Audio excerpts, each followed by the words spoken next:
I'm gonna hold. I gotta hold it down. Hold it down, hold it down. Yo, what's going on, man? I'm Keno White, and I'm in the streets of Big Homie Doe. Keep pushing. Gah! Yo, what's up, everybody? It's your boy Big Homie Doe. We live in the streets, and I just bumped into my man Keno White. Thought I didn't know it. Yeah, I had to say some funny way to say it, but I couldn't. My man Keno White, man, what's going on, bro? What's good, bro? How you doing, man? I'm good, bro. I'm great. It's good to have you coming in and sit down and chop it up with us today, bro. So, first thing I want to get into is let my audience know where you from and how you got started and what you do. Shit, bro. So, man, I'm from Massachusetts, man. 413, Springfield, not Boston. You know what I'm saying? Anytime I'm from Massachusetts, niggas be like, you from Boston. Boston, yeah. Nah, fam. I'm from Springfield, my nigga. You know what I'm saying? 413, a small city. You know what I'm saying? Basketball Hall of Fame, man. It's just really known for basketball and violence, bro. Mm-hmm. That's really what my city's known for. Like a lot of inner cities. It's a small city, man. Dangerous one at that.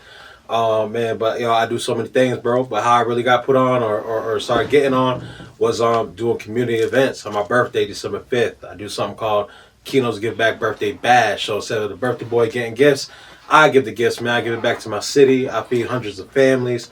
I done collected U-Haul trucks full of clothes for burn victims, bro. I've been all over the news 20, 30 times, man, for those things, for cooking. I done have my own cafe and an upscale barbershop. Like, my man's had an upscale barbershop, had gold walls, it was white boys. They used to put on like suspenders and shit. We had a pool table and all that, real elegant. He had a janitor's closet, bro. We came up with a plan. So I done cut a hole into the janitor's closet, got it up and running as a legit cafe, got it certified by the health, you know, and all that shit, all that good stuff. Put a 10-foot window on the side window, bro. Funny thing about the side window is that it was across the street from where my mother used to work at, right? When I was in 10th grade, man. Not to go down too much of a rabbit hole, bro, but just give a little backstory. My mother was robbed at knife point, right, when I was in 10th grade. And it was kind of crazy because I wasn't doing similar things, but I was still in the streets, you know what I mean? And it was just the fact that some shit like that happened to my mother. It was crazy. Long story short, you know, I moved her down to North Carolina with my brother, you know. A dude that, you know, tucked his shirt in and went and did things the right way, you know. But yeah, my window outside my first business, outside my cafe, used to look at that very gas station my mother worked at where that happened, which kind of led to me being homeless at 15, 16 years old. I used to sleep inside of my car, bro, you know, outside of a crack house. If I couldn't get inside the house, I was in the whip. And if I was inside the house, I was literally sleeping on a dusty couch with mice and roaches crawling over me. That's how I met my wife, man. My wife used to come feed me when I was homeless. She used to live across the street. She used to bring me food to my car, bro. You get what I'm saying? This is back when I'm 15, 16 years old, man. So already from a jump, man, you know, I kind of really jumped off the porch and really got it out the mud, bro. But the mud is really what kind of gave me the foundation of where I'm in Atlanta. And, you know, humbly speaking, like, I'm starting to get lit. You know what I'm saying? And it was really just because my city put on, and the key story of that was just giving back, bro. God done saved my life. You feel what I'm saying? For so sure. It's only right that I give back, man. For sure. Man, you got like a whole little movie script going right there. So it's like, I gotta break some of that down so I kind of want to get into like that. Like, I'm intrigued to know, coming from that space that you just explained, what led it up to community work? Was it like a jail? Did you like did I get a case and then you got into community work like that, or did you know, where did that come from? Oh man, my mom, bro. She always did community work. She was like the neighborhood watch, but her, you know, my mom, I'm black and white, bro. So my dad black as oil, my mom white as snow. You know what I mean? Born 1950. I don't know half of my family because they racist. You know what I'm saying? For real. But my mom Dukes was always like, you know, raising her sons on her own, kind of that typical story. So like my mom was the neighborhood watch, but like I was doing my shit on the low. Right. You know, but my mom, man, always was big in the community. I used to always go clean up ponds with her and do all kind of community work. You know what I'm saying? Right. You know, a lot of street dudes, bro, like have the biggest hearts. Yeah, for sure. You get what I'm saying? Like some of the biggest people have the, you know, street niggas have the biggest hearts, bro.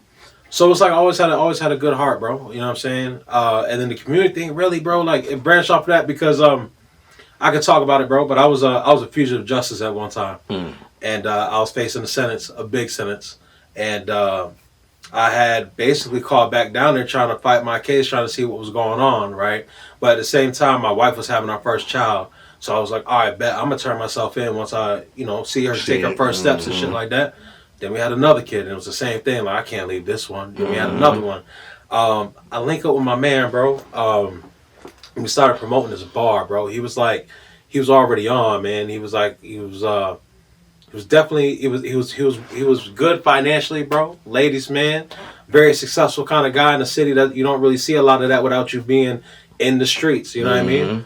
Businessman, man. Owned a used car dealership. But anyways, bro, like I thought this whole time for 5 years that I was going to go do 5 or 10 years away from my kids. Like my kids used to always ask me, like, can you take me to Disney World? I used to always have to lie to them, but like, yeah, daddy going to take you. Little they know I can't leave this fucking state. Yeah. You know what I'm saying? So it was like some real traumatic shit, bro. And you going through shit while that's happening.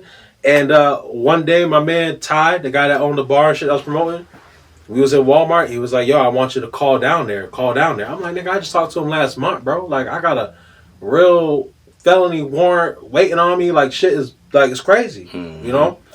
Long story short, bro, I called her and the lady's like, you don't have no warrant. I'm like, what are you talking about?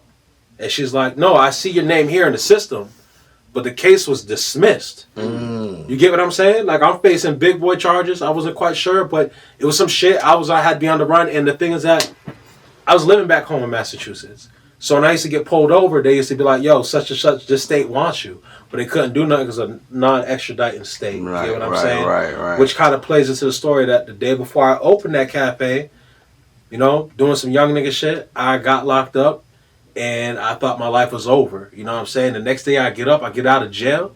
I literally take a shower and I go open up my first business that I done poured my fucking heart and soul into, like building with my bare hands, paying contractors. I'm there late night. I'm painting shit. I'm putting sinks in a fucking janitor closet. Like, I'm doing some off the wall, unorthodox shit. You know what I'm saying? Right. But when the lady said, yo, everything is dismissed, you know what I'm saying? I instantly just broke down in Walmart, bro. Like, I fucking cried. I'm crying, bro. I'm over there by the bikes and shit, crying, trying to hold my shit. I'm like, if anybody ever lost their freedom or been facing, losing their freedom, know what kind of pressure that mentally puts on you, bro. When you're living through that with a day-to-day basis, you're trying to excel on top of some shit. You know what I'm saying? It's a big thing, bro. So when that happened, with no explanation why, I could only really give it up to God, bro. So I think really at that moment, that's when I had to really say, like, okay, God, like I've been kind of BSing with you, bro. Like, you real, you not real? Like, nah, nigga, you was real, bro. Like, they just don't drop shit without you, you know what I'm saying?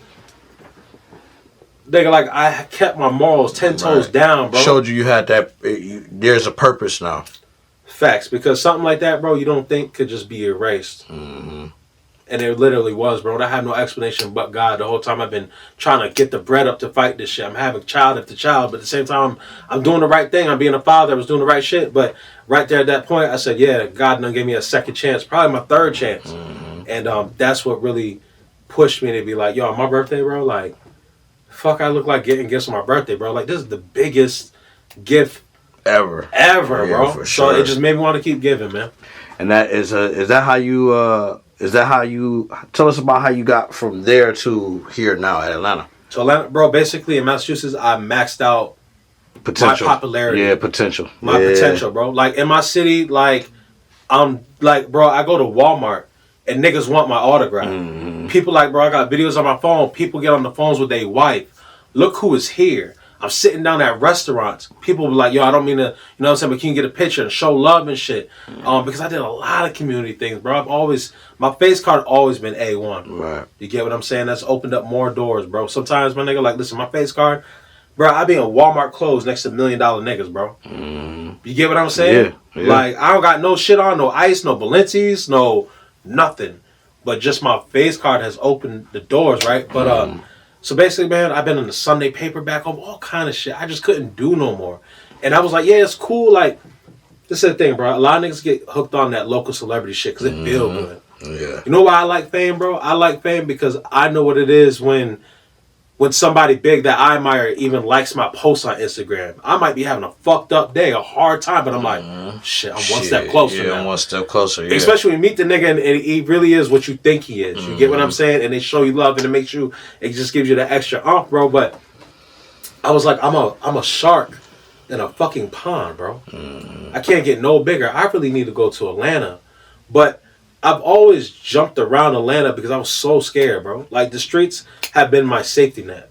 By any means, am I the biggest street nigga ever at all, bro? Not at all, bro. But it was just that when my man's living out here 10 years ago, they straight went legit. And they was doing computer shit. And I was back home, like, blogging for a website called ooey.net. You get what I'm saying? And this was right around the time when kind of World Star was going. So it was like my niggas was trying to pitch some shit to me. But I'm like, bro, if I move there and shit go wrong, y'all niggas ain't with whatever, like, what am I going to do? I've never moved because I couldn't let go of the street shit, bro. That was always my fucking safety net. I know that. If money get low, nigga, whoop-de-whoop, whatever it may be. You know what I'm saying? That sound like not to cut you off, but that sound like I'm listening to you, and that's so relatable to my situation in my city, and we a whole state, couple states apart. It's the same mentality, like, it's a security blanket. You know, it's a security blanket. I don't want to leave. A lot of people be stuck on trying to take that leap or leave that security because they want to be, what's the word, Rich, that I'm looking for? You want to be secure. Yeah. Secure, the comfort zone. The comfort zone. That's what it is. It's dangerous the comfort zone you can be at, bro. Yeah, it's the most complacent. That's the word I'm looking for. Complacent word. All that shit is bad. Dangerous. You get what I'm saying? A real dangerous spot, man. Because there's even niggas back home, bro. Like, they see what I'm doing, and I tell them the truth about how I moved here, bro. Like, on paper, I did the most I can to move here. I saved the most that I could, right? But I moved during COVID. I moved during the time where I felt like... Well, so you ain't been here that long. Nah. But I moved when I felt like when the world was a crazy place, let me move within this. You get what I'm saying? I also used some things to my benefits. Like, niggas were getting checked weekly, bro. Instead of going on fucking Facebook and posting 1942 bottles and all this gas and shit, like, bro, if you was trapping, my nigga, you was making bread. Everybody was at home. Everybody was just smoking weed, right? Or whatever the fuck they was doing, my nigga. Like, you was just making bread and people were just wasting that money. You know what I'm saying? I stacked my checks, bro. Yeah. I stacked on it. Like, the government is giving me this fucking $900 a month. Like, I made skits about, like, yo, I'm eating shrimp with cereal, nigga, because everybody living the high life, right? Yeah. Bro, I just stacked all that bread, bro. You get what I'm saying? And I moved during COVID. Now, we moved kind of lavishly a little bit. You know what I'm saying? Like, it wasn't how I used to be moving. Like, let's hurry up and close the U-Haul truck before errands pull up because we taking a section. Right. You get what I'm saying? And I just did real nigga shit, bro. I came here, got a crib, and I bought everything brand new, from the sheets to the forks to the curtains. Everything was brand new, as comfortable as I could for my kids, man. But at the same time, bro, like, my little kids watch me sell their fucking swing set. You know what I mean? As a father, I'm watching my kids stand by the window and cry. Like, I have no fucking swing set growing up. This shit got me emotional. I'm like, damn, I done got them this shit, and now I'm selling this shit, and I'm breaking things down, bro. And so basically, I just moved to Atlanta because I needed it to be a small fish. And it's very humbling and very... It's like whatever we done at home, when you come down here, it don't mean you can't really push that to the next man in Atlanta. Imagine being like fucking Denzel or some shit, and then you go somewhere and you're nobody. Yeah, you're nobody. Like, bro, I'm nobody here. Don't know ask for my goddamn autograph. Right. You know what I'm saying? Don't nobody know who I am. Right. But that, when you got here, tell me that gave you a lot of hunger to get back to that point that you was at home. Or that's what, at least for me, once you get into that light, you used to being in that light. So when it's challenging, like you said, for me to meet somebody and understand that, man, this guy just really don't even know who I am. Yeah. I done got tired of trying to explain it to you. You just got to go through the work. You know what I'm saying? Yeah, sometimes, like, bro, just gotta scroll my IG page and they're like, I don't know, bro. Yeah. But it's like, but at the same time, it's like, you know, my perception of me is different from everybody else. You know what I'm saying? I'm a real humble dude. You know what I'm saying? And I ain't really. I'm so rich, bro. Like, I'm rich in family. My spiritual, like, that well-being is becoming rich. For sure. You get what I'm saying? The finances just ain't there yet. You get what I'm saying? Like, it's gonna come. I stopped saying that I'm broke. I stopped saying that I was. I just started watching my words, bro. But when I got to Atlanta, bro, it's honestly like people in Atlanta don't understand how much they really move the culture, how much they move the world. I used to watch my boys do all these crazy red carpet events, be around all these celebrities and shit through a cell phone. Then I used to watch Atlanta through the TV screen. Because of my security blanket, I was so scared to move and shit. Even though when I first came down there, it was like, you know, like, it's like my boy's cool with Princess from Crime Mob, like real Atlanta shit. I'm in the club, and it's like, I've never really been regular in Atlanta because of the people that I kind of been around. So it's like, I'm around different people, and I see in Atlanta. But to the people back at home, they see you doing what you living in your regular life. You want to know something crazy? On a day to day, people back at home might be like, oh, he with such and such, and he popping, he finna get on, they don't really know that you still probably getting up and going to work, because they can only see you through that phone now. That's how you actually become a star. Right. And then when you're watching this shit, bro, like, I moved around to a lot of states, bro. Like, you can even move to Florida, and they got something where they say, like, oh, it's sunny here, but the people is shady. You know what I'm saying? To me, I'm like, nigga, I've never seen palm trees, bro. This is a blessing. When I came to Atlanta, I'm like, bro, we got one neighborhood that has a few houses that are $1 million. You get what I'm saying? Like, around my crib, bro, I could go left or right, and it's fucking $500,000, million, all day long, bro. For sure. But when I came to Atlanta, bro, I really soaked up a lot of the game, bro. I love Atlanta, man. I love Atlanta it too, is just like anywhere else. It got its good shit and its bullshit, right? Yeah. But, bro, I came here, listen. For an entrepreneur, bro, before I moved here, I was going back and forth, right? I came here, I went to a club on a Wednesday, right? I seen everybody I used to see on Instagram fucking around me in the VIP shit, right? Then I seen Usher outside throwing cake at a nigga. Usher yelled at me, bro. Like, listen, I've been around niggas, but this is the only time I might have been a little starstruck. Like, so I'm like, nigga, this is Usher, nigga. That's Usher. I'm around some other goon. I'm looking at them like, nigga, you better cut that gangster shit out. It's fucking Usher, nigga. You know what I'm saying? So like, I pull my phone out, bro. And Usher look at me and is like, hey, man, put your phone away. I'm trying to surprise the promoter. I said, my bad, Usher. And I look at my niggas like, nigga, Usher yelled at me. That's nigga, Usher this shit different, right? Pulled up. You want $100 parking? You want $20 parking? I'm like, nigga, it's a fucking Wednesday. Yeah. I'm in the club. I'm seeing all these people around. I'm seeing, and now that I learned, some of the Joel shit be finesse out here. Yeah, you get what I'm saying? Especially that, I just got here.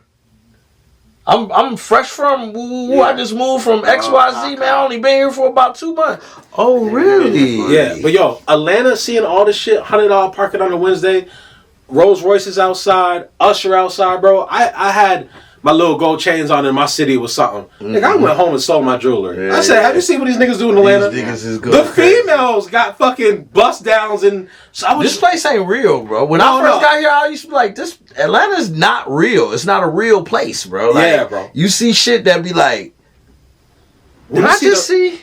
It was like where I'm from, like niggas drive Hondas for hoopies and shit, like hoopties and shit. Over here it was like niggas was driving like Camaros for hoopies. Yeah, and shit. And like in my city, old BMWs. Yeah, so I'm like, Atlanta has always inspired me and really fucked my mind up and made me think, bro. And there's a lot of smart people here, bro. There's a lot of smart people here, man. So before I even really did anything in Atlanta per se, I just sat back and watched the game. Whatever game I was interested in, I watched the rules. I watched what could be done better. I watched what I like, what I don't. I just watched everything, bro. That's how people kind of look at me like, how are you scaling so fast? It's like I was a student of the game. Right. You have to be. I want to get into how I met you, which is through an event you throw called Blunts and Bullies. How did that come about? Tell us about that. It was just one of those things, bro. Just like watching one of the games and watching the culture and getting to know, like, whatever lane I jump in, bro. It don't matter if it could be a rap game, it could be the camera game, it could be an interview game, it could be the cannabis game, it could be whatever it may be. There's a couple things I like to do, bro. I like to contribute to it. You get what I'm saying? That's why I even sit here and I pay homage to Atlanta. Because it's like, I'm not, like, everybody's really not from here type shit. But it's like, I come here and I pay homage to Atlanta because of what it is. You get what I'm trying to say? So I always like to impact the culture and leave a mark. Because today I might be doing Blunts and Bullies, but tomorrow I'm doing some completely different other shit that ain't got nothing to do with that. Yeah. But I always want to be remembered that no matter what game I get in, like, bro came in, he was humble. He added something that we could take away from it. He gave people free game. He dropped some gems, and he left like on good terms type shit. You feel what I'm saying? Like legacy, bro. Whether you be thinking about long term when you pass away legacy or just now, like this interview, for instance, right? And it's like we're building, right? Platform takes time, nigga. I treat this shit like Jimmy Kimmel. You get what I'm trying to say? For sure. I treat this shit like $1 million worth of game. For sure. All of that, bro. Because when I leave here, you play back or you edit in the shit, you're either gonna be like, yo, that gotta be one of my most top fucking interviews. Not just for right now. For sure. But later on when this shit is blown the fuck up. You get what I'm trying to say? Yeah, for sure. So even in this interview, bro, it's like some niggas don't like, or some people, some audiences, they really like the negative shit and they feed into that. Yeah. And there's some people that's gonna really watch this video and be like, damn, bro, like I ain't never hear a nigga say it like that. I'm sitting here listening to you like, this is my story. You know what I'm saying? It's like a lot of things that you saying, you so spot on with the same things that I feel, the way that I felt before I was leaving, the position that I was in before I left. Where you from? I'm from Joliet, Illinois, which is right outside Chicago. Okay. You know what I'm saying? Not a suburb of Chicago. You feel me? Right, not Boston, niggas. Yeah. There you go. I had to jump your leg. But once I got down here, it was the same thing. Small city. You know, small city. You the man in the city. You reach your limits. You can't get no bigger. I want to go somewhere where I ain't that no more. How do I reinvent myself? How do I start this?